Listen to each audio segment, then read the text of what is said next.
boa tarde. Bem-vindos ao segundo episódio do podcast Oncologia no Ar, que é dedicado ao cancro coloretal. E hoje, para nos falar um pouco sobre esta patologia, temos duas convidadas. A Isabel Olpes, a quem foi diagnosticado cancro coloretal em 2013, fez os tratamentos na mesma altura e foi submetida a uma cirurgia, mantém-se desde então em seguimento. E a doutora Catarina Abreu, que é especialista em Oncologia Médica do Hospital de Santa Maria, em Lisboa. O meu nome é Rui Fernandes, eu sou médico de família, responsável pelo Departamento Médico de Oncologia da Pierre Fabre, e agradeço à Isabel e à doutora Catarina o facto de terem aceito estar aqui hoje e partilharem um pouco da sua experiência. Se calhar começava pela Isabel, e a pergunta que lhe fazia era se seria possível partilhar connosco um pouco de como é que foi o seu diagnóstico, ou seja, como é que foi o seu percurso desde a descoberta do cancro coloretal até agora. Olha, o meu diagnóstico foi inesperado, se calhar para todas as pessoas é assim, é inesperado. Eu só queria renovar a carta de condução e fui ao médico para me passar o atestado para renovar a carta de condução. E o senhor achou que me tinha que pedir muitos exames e muitas coisas, e entre eles mandou fazer um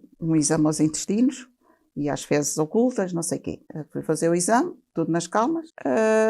No dia seguinte veio o relatório, e o relatório tinha lá umas palavras muito esquisitas que eu não entendia.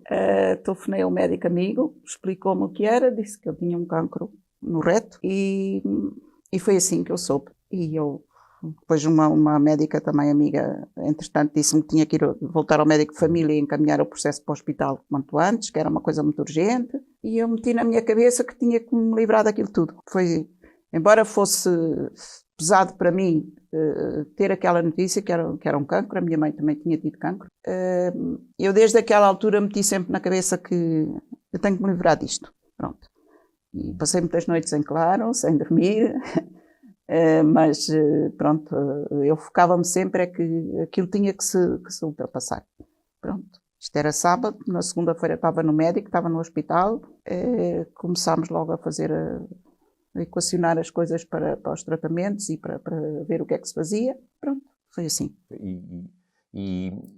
Ou seja, em todo este percurso, e nós sabemos que o cancro coloretal é uma patologia que normalmente envolve aqui o acompanhamento por vários profissionais de saúde, não é? Nomeadamente médicos de várias especialidades. Como é que descreveria o seu percurso desde este diagnóstico inicial até aos últimos tratamentos hospitalares que fez? O que é que retém de melhor ou de menos positivo deste processo? Olha, retenho sempre o meu cirurgião é uma pessoa que tem sido excepcional para mim. Eu disse-lhe sempre, lembro-me de dizer na primeira vez que falei com ele que eu não o conhecia, e pedi-lhe, eu quero saber tudo.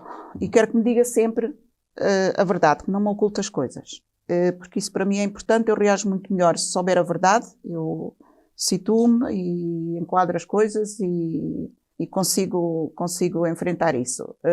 Meias verdades eu não gosto, ou mentiras, ou ocultações de coisas, de maneira que diga-me sempre o que tiver a dizer. E foi assim que funcionámos sempre desde essa altura. Pronto. Depois tive uma enfermeira de estoma, que é uma pessoa também excepcional, que me acompanhou sempre desde a altura, depois fiquei ostomizada. Coisas menos boas dentro disto nunca tive, embora tivesse que enfrentar a realidade de um cancro. Tive, por exemplo, sei lá, foi desagradável talvez para mim, quando fiz a radioterapia, e hoje eu tenho essa percepção, podiam ter informado, há situações em que o fazer a radioterapia pode ser mais aliviado, mais suportável, porque a pessoa fica queimada e fica queimada para sempre. Ainda hoje ainda sinto as queimaduras da radioterapia. E aí não foi dada informação nenhuma. Ponha um creme, mas um creme não resolve, não é isso que resolve. Podia-se, antes e depois da radioterapia, fazer algumas melhorias e alguns tratamentos, pronto, alguns cuidados. Se calhar é mais isso que... Ok. Mas, portanto, a Isabel, o diagnóstico foi em 2013, como disse há pouco, fez os tratamentos de radioterapia na altura. Fiz quimio e radioterapia. Pus um implante na altura, fiz quimio 24 horas por dia, durante 6 semanas. Andava sempre com aquilo atrás e fiz a radioterapia ao mesmo tempo. E a cirurgia posteriormente? E a cirurgia 10 semanas depois. Ok, muito bem. Se calhar passava agora aqui à doutora Catarina. Este percurso é sempre um percurso algo complexo dos doentes, não é? Desde a altura do diagnóstico, sobretudo nestes casos em que o diagnóstico é surpreendente, não é? Pelo que percebemos neste caso.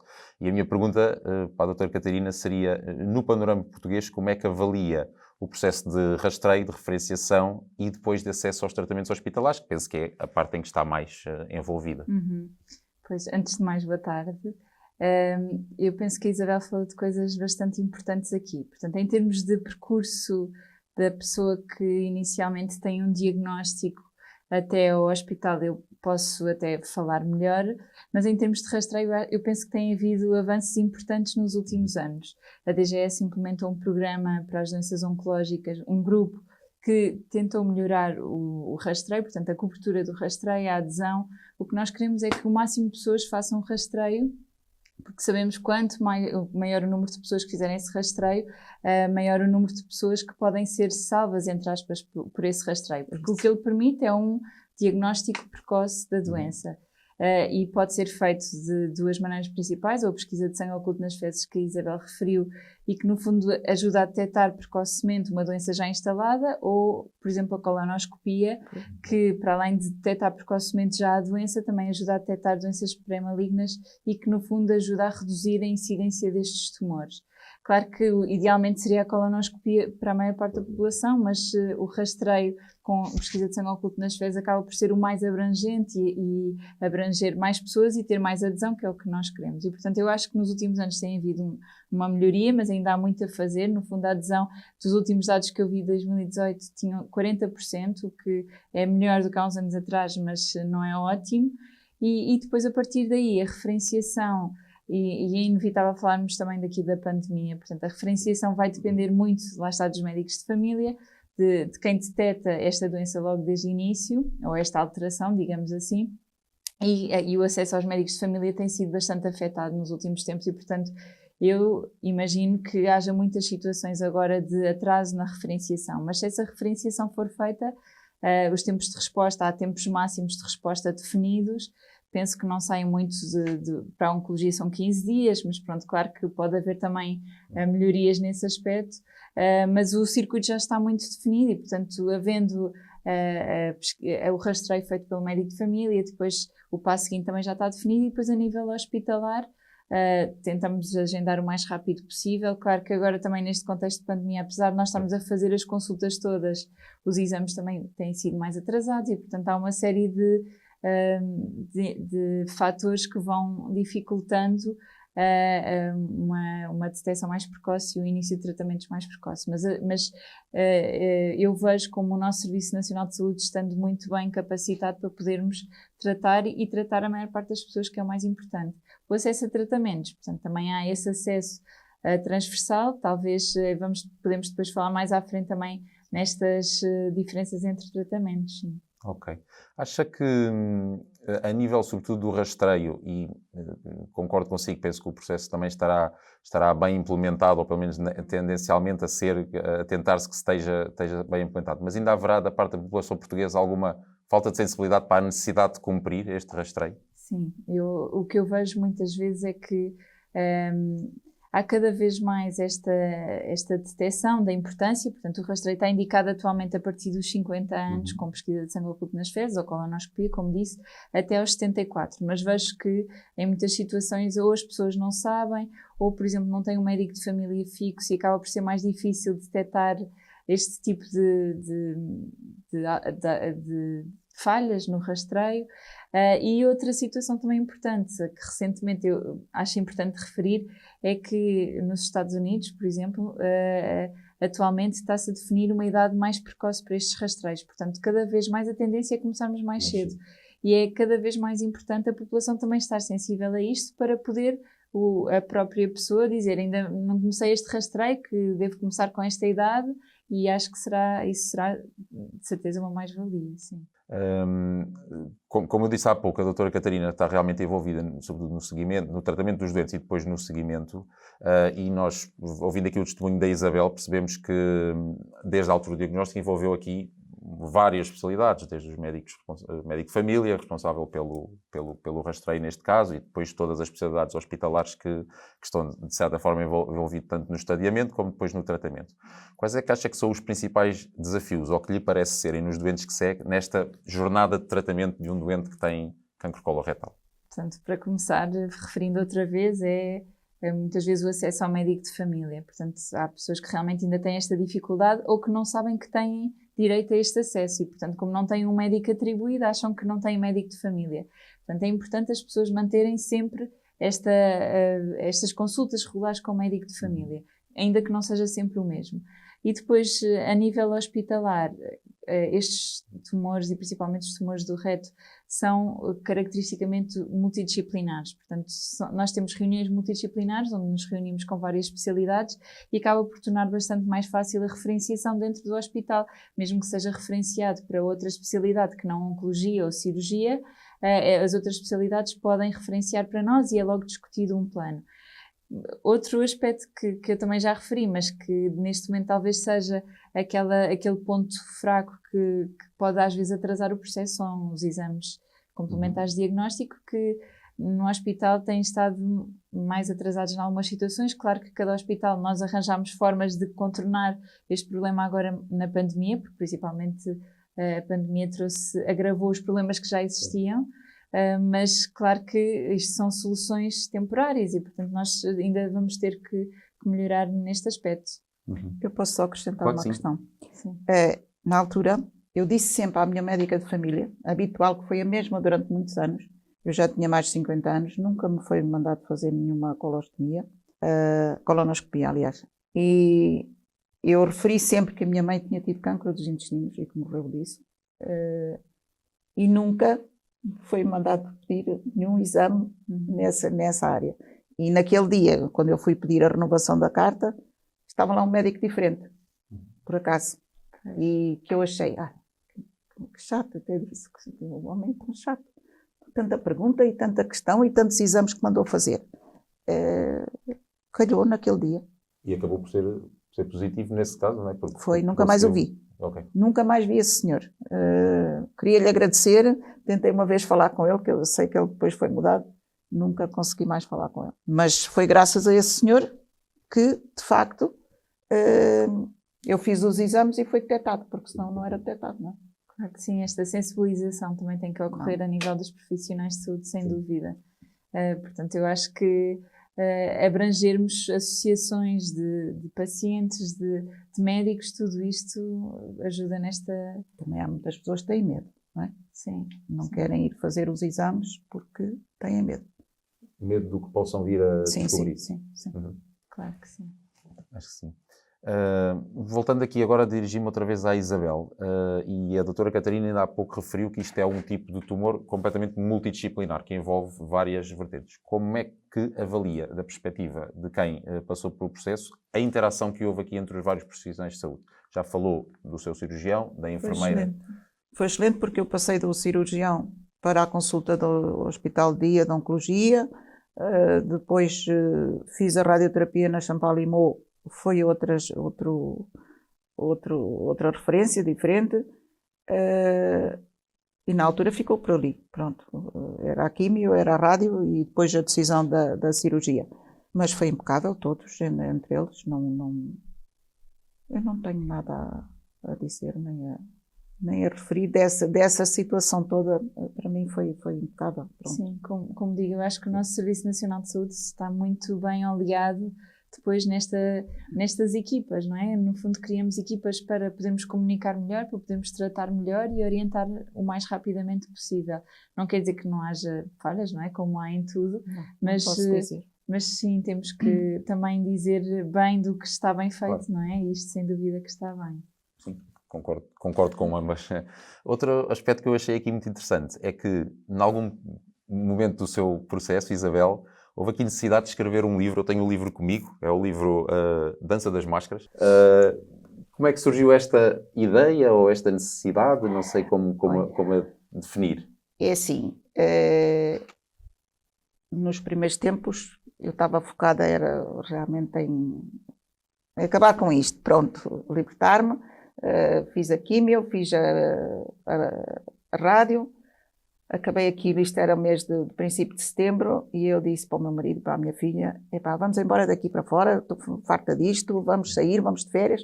Perguntei ao médico, posso ir de férias? Pode ir, vá-se embora, não se meta em casa. E foi a maneira de eu tentar ultrapassar. Eu mantive-me sempre ocupada, eu nunca deixei de trabalhar, eu nessa altura trabalhava e nunca deixei de trabalhar e de fazer as minhas coisas, se calhar com outro ritmo, às vezes estava mais em baixo, mas continuei sempre a fazer as coisas. E depois comecei a escrever. E comecei a escrever e a dizer, tenho que saber quando é que foi isto e quando é que foi aquilo e tomar nota das datas e não sei o quê. E depois comecei a desenvolver aquele circuito de o que é que eu sentia, o que é que eu achava, porque comecei a pensar que muitas pessoas tinham medo. Eu também tinha medo. Também tinha medo de ir para as cirurgias, também tinha medo de quando foi a quimio. E agora como é que vai? E depois destas coisas, como é um cancro do reto, é um tabu, não se fala. As pessoas falam do cancro da mama, toda a gente fala do cancro da mama, mas do cancro do reto não se fala porque é do reto, pronto. E eu tinha vontade de dizer isso tudo e de transmitir isso às pessoas e de tentar arranjar maneiras, porque eu fui arranjando maneiras de ultrapassar isto tudo. Fosse por pintar, por escrever, por procurar pesquisas da família e coisas antigas e não. E porquê, já agora, só esta questão, porquê a dança das máscaras? A dança das máscaras porque não tinha nada a ver com Covid, porque não havia Covid.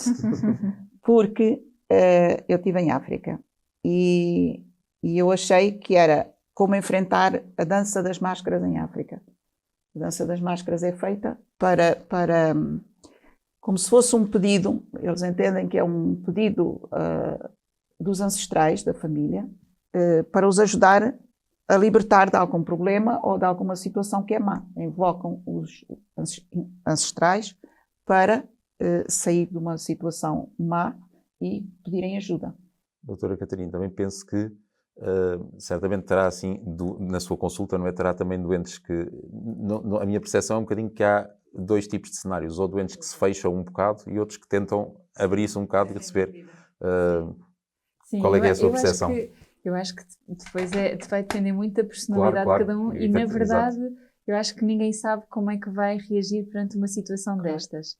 Depois, há uns que realmente que pensam mais nos outros do que neles próprios e até na sala de tratamento estão a tentar distrair outros, quando eles próprios também estão naquela situação, e há outros que se calhar preferem não falar muito sobre o assunto, que nem partilham com os familiares, que vivem tudo mais isoladamente. E isto realmente há uma grande variedade de formas de tentar enfrentar esta situação.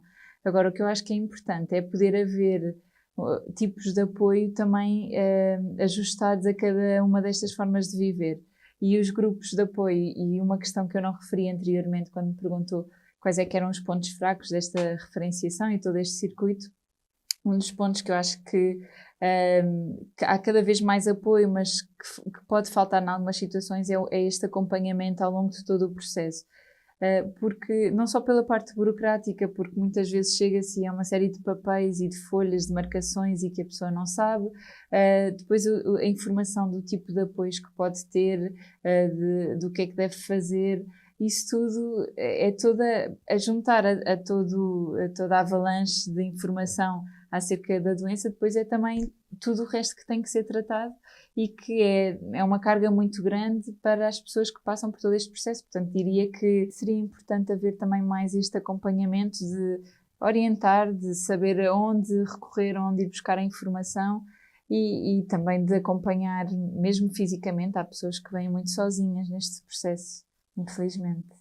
Se calhar, mudando agora um bocadinho aqui do foco e do tema, e falando mais concretamente dos vários tipos de tratamento, o que nós sabemos é que o tratamento do cancro em geral, mas o cancro coloretal também, pode ter algum impacto, tanto a nível físico como a nível emocional até. No seu caso, Isabel, como é que lidou com os tratamentos, nomeadamente o cirúrgico, porque foi submetida a uma cirurgia Eu estava ansiosa para a cirurgia, porque eu queria me despachar muitas coisas, estava ansiosa nunca mais era a cirurgia e depois dizia-me que aquilo tinha que esperar porque senão os efeitos da radioterapia podiam ser nefastos, não sei o quê, mas eu estava ansiosa por fazer a cirurgia. Claro que não sabia bem para o que ia, mas pronto. Detestei, a primeira coisa que eu detestei foi aquela epidural, aquilo é horrível, pelo menos para mim, nunca mais quis nenhuma epidural, nunca tinha experimentado e nunca mais quis. Depois tive 8 dias sem comer nem beber. Estive a levar uma papa qualquer que eles metiam aqui no...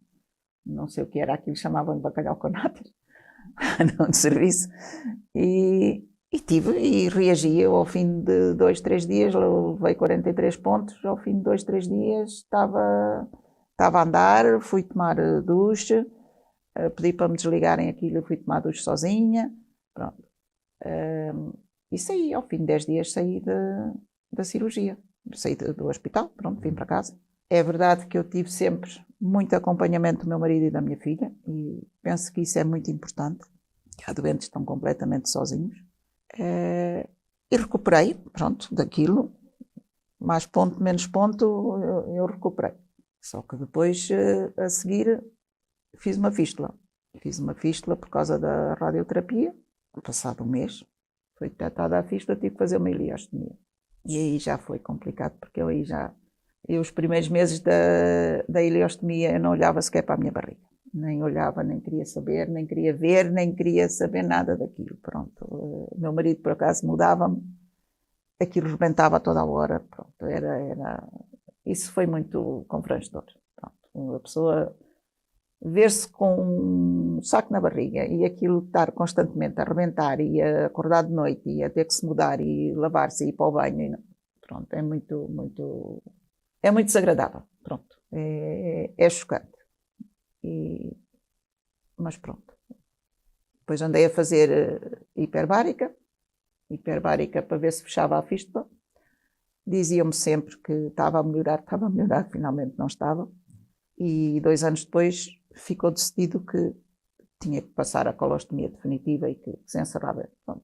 E hoje completamente adaptada à questão da colostomia. Faço-lhe esta pergunta também porque parece-me que ainda há um certo tabu falar-se da questão da colostomia. Não é uma coisa que se fala muito, as pessoas não optam por não falar.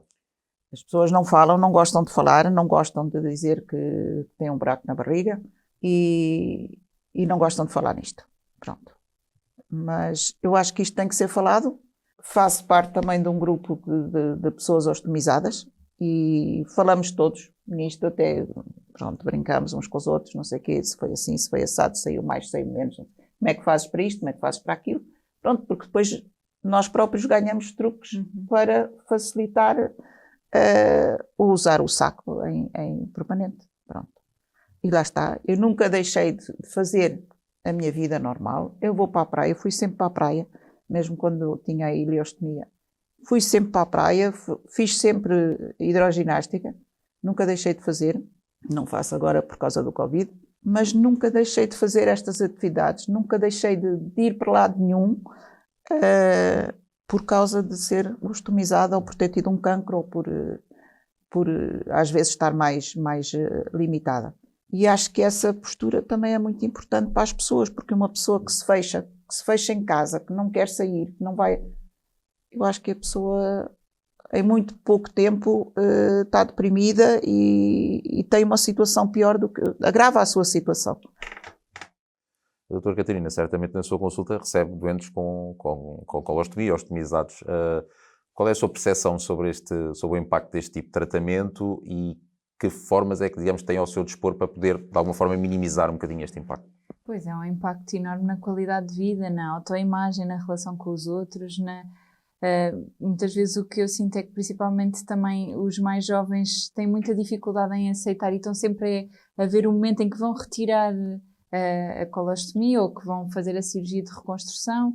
Outros não têm essa possibilidade, mas acho que é um fator muito importante e às vezes que afeta mais até do que ter que fazer tratamentos. E há especialistas de apoio, enfermeiras especialistas que podem dar este apoio.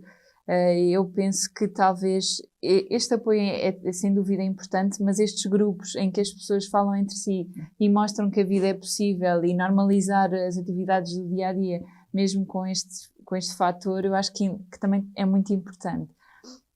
Agora, o que eu sinto é que nós, pelo menos oncologistas, talvez os cirurgiões tenham outro tipo de formação, mas nós também não temos assim muita formação nesta área. E, portanto, muitas vezes também vamos conseguindo saber coisas pelos pacientes, pelas enfermeiras, mas ainda acho que há um percurso também a fazer neste aspecto, sem dúvida. Sim, isso é tão importante. Voltando à doutora Catarina, além dos tratamentos cirúrgicos, portanto, os tratamentos farmacológicos que são usados no cancro coloretal, e focando mais neste tipo de tratamento, qual é que acha que são os principais desafios que envolvem este tipo de os tratamentos disponíveis e quais é que são as estratégias que estão atualmente ao dispor dos oncologistas para ultrapassar estes mesmos desafios?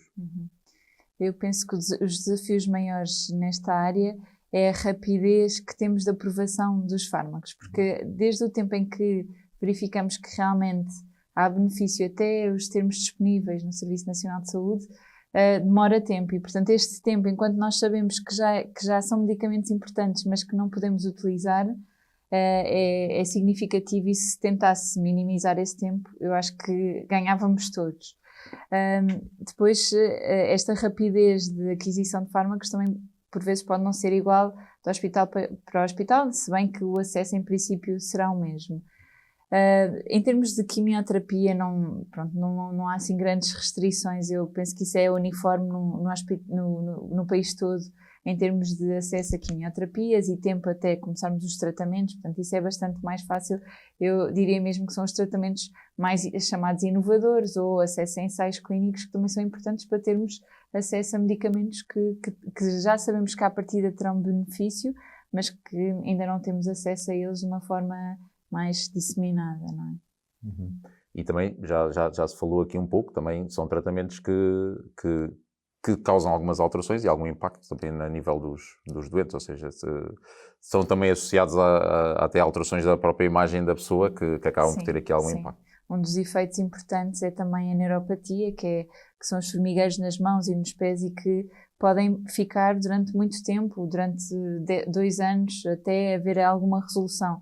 E se isso for muito significativo, por exemplo, devemos sempre perguntar qual é o tipo de atividade da pessoa, a pintura, o piano, algum músico que possa ficar mais afetado por isso e que seja mais impactante no dia-a-dia. Portanto, tudo isto são fatores importantes e a pessoa que temos com o que nós temos disponível, temos que ir sempre adaptando tudo à situação que estamos a lidar.